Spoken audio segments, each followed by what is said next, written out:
এক ছিল টুনি পাখি। সে ছোট্ট হলেও খুব বুদ্ধিমান। সে একটি গাছের মগ ডালে থাকে, আর গাছের নিচে থাকে চতুর শিয়াল। সে সবসময় টুনিকে ধরার চেষ্টা করে।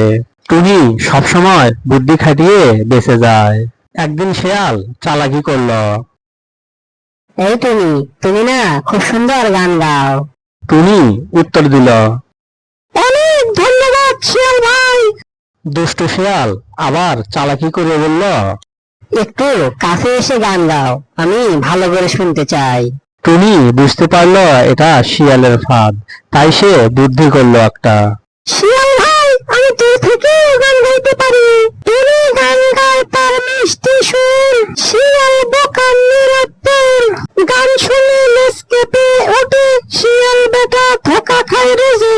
টুনির গান শুনে শিয়ালের মুখে পানি চলে আসলো, কিন্তু কিছুই করতে পারলো না।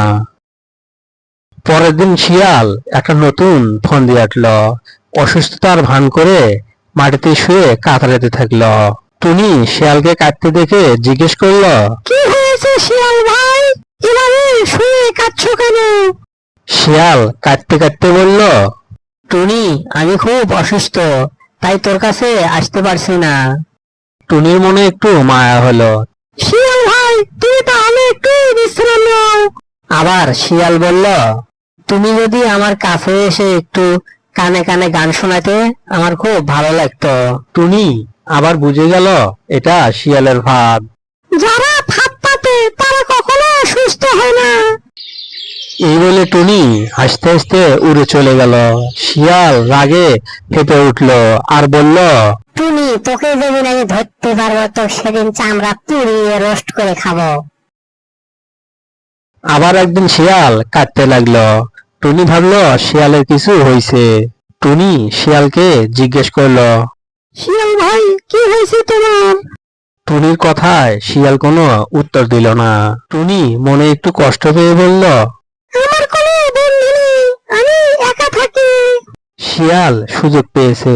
সুযোগ পেয়ে টুনিকে বলল, টুনি, তাহলে আসো আমরা বন্ধু হই, একসাথে খেলি। আরে বন্ধু হতে গেলে সৎ হওয়া চাই, মনটা পরিষ্কার থাকা লাগে। টুনির কথায় শিয়াল চুপ মেরে গেল, আর কিছু বলল না।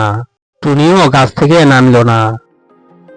একদিন শিয়াল বনের রাজা সিংহের কাছে এসে টুনি নামে অভিযোগ করলো। রাজা মশাই, তুমি আমাকে সবসময় ঠকায়, এর একটা বিচার করে দেন।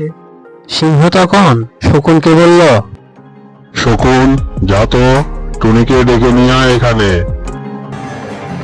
শকুন উড়ে গেল টুনিকে ডাকার জন্য। কিছুক্ষণ পর টুনিকে হাজির করা হলো। কি রে টুনি, তুই নাকি শিয়ালকে সবসময় ঠকাস? এটা তো ভালো কথা না।